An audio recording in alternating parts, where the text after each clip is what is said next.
नमस्कार। चलिए, भारत के लेटेस्ट यूनियन बजट को समझते हैं, लेकिन एक अलग नजरिए से, एक डिजिटल और पॉलिसी एनालिस्ट की आंखों से। इस पूरे बजट की नींव एक ही सोच पर रखी गई है, विकसित भारत। लेकिन कैसा विकसित भारत? एक ऐसा भारत जो अपनी बड़ी बड़ी एम्बिशंस को, मतलब हाईटेक सपनों को, सबके विकास यानी इंक्लूजन के साथ बैलेंस करके चले। तो आज हम क्या क्या देखने वाले हैं? सबसे पहले बजट की एक झलक, फिर विकास के वो कौन से पिलर्स हैं जिन पर ये टिका है, डिजिटल इंडिया का क्या संकल्प है, और सबसे जरूरी, इसकी सफलता को हम नापेंगे कैसे, और आखिर में उस बड़े सवाल पर आएंगे, एम्बिशन वर्सेस इंक्लूजन। चलिए शुरू करते हैं पहले सेक्शन से, बजट 2026-27 एक नज़र में।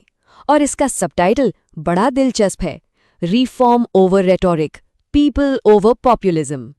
तो रणनीति यहाँ एकदम साफ दिखती है।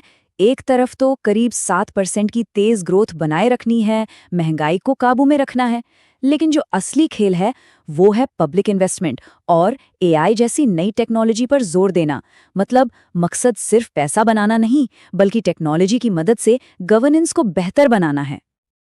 ठीक है, तो अब आते हैं विकास के पिलर्स पर, और सबसे पहला और शायद सबसे बड़ा पिलर है मैन्युफैक्चरिंग।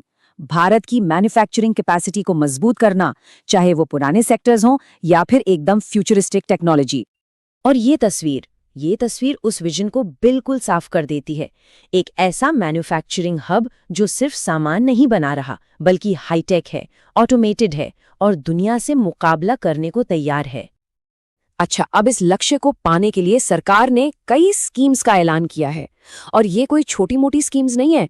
इसमें सेमीकंडक्टर और बायोफार्मा जैसे हाई वैल्यू सेक्टर्स हैं, तो रेयर अर्थ मैग्नेट जैसे स्ट्रेटेजिकली जरूरी एरियाज भी हैं। और छोटे और मझोले उद्योगों यानी एमएसएमईज के लिए एक बहुत बड़ी रकम रखी गई है, 10,000 करोड़ रुपए। ये दिखाता है कि उन्हें ग्रोथ का एक जरूरी इंजन माना जा रहा है। लेकिन एमएसएमईज के लिए ये सपोर्ट सिर्फ पैसों का नहीं है, ये एक पूरी सोची समझी 3 तरफा स्ट्रैटेजी है। पहला, इक्विटी के लिए फंड। दूसरा, लिक्विडिटी यानी पैसों का फ्लो बना रहे।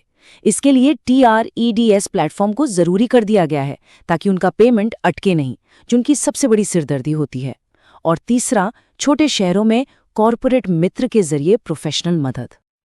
अब देखिए, एक मजबूत मैन्युफैक्चरिंग सेक्टर को दुनिया में कामयाब होने के लिए एक पावरफुल डिजिटल और सर्विस सेक्टर की रीढ़ की हड्डी चाहिए होती है। और यहीं पर बजट का दूसरा बड़ा फोकस आता है, जो एनालिटिक्स के नजरिए से बहुत बहुत जरूरी है। तो यहाँ सबसे बड़ी बात क्या है, वो ये कि बजट अब सर्विस सेक्टर को सिर्फ एक सपोर्टिंग रोल में नहीं देख रहा, बल्कि उसे भविष्य की ग्रोथ का मेन इंजन मान रहा है। और ये जो तस्वीर है, ये इसी लक्ष्य को दिखाती है, एक ऐसी सर्विस इकोनॉमी बनाने का सपना जो डेटा एनालिटिक्स और टेक्नोलॉजी पर चले। इन घोषणाओं को देखिए, इनसे साफ पता चलता है कि एक मजबूत डिजिटल इंफ्रास्ट्रक्चर बनाने का इरादा कितना पक्का है। एक तरफ इंडिया में बने डेटा सेंटर्स के लिए 2047 तक टैक्स में छूट है, तो दूसरी तरफ खेती में AI को जोड़ा जा रहा है और स्कूलों से ही बच्चों को गेमिंग और एनिमेशन जैसी डिजिटल क्रिएटिव स्किल्स सिखाई जाएंगी। अब ग्लोबल IT कंपनियों को भारत लाने के लिए टैक्स सिस्टम को भी आसान और अट्रैक्टिव बनाया जा रहा है। जैसे सेफ हार्बर की लिमिट को 300 करोड़ से बढ़ाकर 2,000 करोड़ कर दिया गया है। अब ये सेफ हार्बर क्या है? आसान भाषा में, ये बड़ी मल्टीनेशनल कंपनियों के लिए टैक्स कैलकुलेशन को आसान बनाने का एक नियम है। जाहिर है, इससे बड़ी कंपनियां इंडिया से काम करने के लिए और ज्यादा प्रोत्साहित होंगी। तो ये सब बड़ी बड़ी घोषणाएं तो हो गईं, लेकिन एक पॉलिसी एनालिस्ट के तौर पर सबसे अहम सवाल अब आता है, इन सब का जमीन पर असर कैसे नापा जाएगा? पता कैसे चलेगा कि ये काम कर भी रही हैं या नहीं? इस बजट की असली कामयाबी को आंकने के लिए हमें चाहिए स्पष्ट, मापने योग्य की परफॉर्मेंस इंडिकेटर्स यानी KPIs। मतलब सिर्फ बातों से नहीं, आंकड़ों से बात करनी होगी। अब देखिए, एनालिस्ट्स इन्हीं मैट्रिक्स पर नजर रखेंगे। जैसे सेमीकंडक्टर मिशन 2.0 की कामयाबी सिर्फ इस बात से नहीं नापी जाएगी कि कितने प्लांट लगे। असली सवाल ये है कि इलेक्ट्रॉनिक्स मैन्युफैक्चरिंग में FDI कितना आया, और क्या हम सिर्फ बाहर से लाकर पार्ट्स जोड़ रहे हैं या सच में देश के अंदर डिजाइन और इनोवेशन कर रहे हैं। इसका जवाब हमें डेटा ही देगा। और आखिर में यही डेटा सेंट्रिक अप्रोच हमें बजट के दिल में बसे एक बुनियादी सवाल को समझने में मदद करता है। तो ये बजट ना एक तरह का बैलेंसिंग एक्ट है। एक तरफ है AI, semiconductor, high speed rail जैसे बड़े फ्यूचरिस्टिक और बहुत ज्यादा पैसा मांगने वाले प्रोजेक्ट्स, और दूसरी तरफ है ये कोशिश कि ग्रोथ का फायदा सब तक पहुंचे, पारंपरिक सेक्टर्स और छोटे बिजनेस को भी सपोर्ट मिले।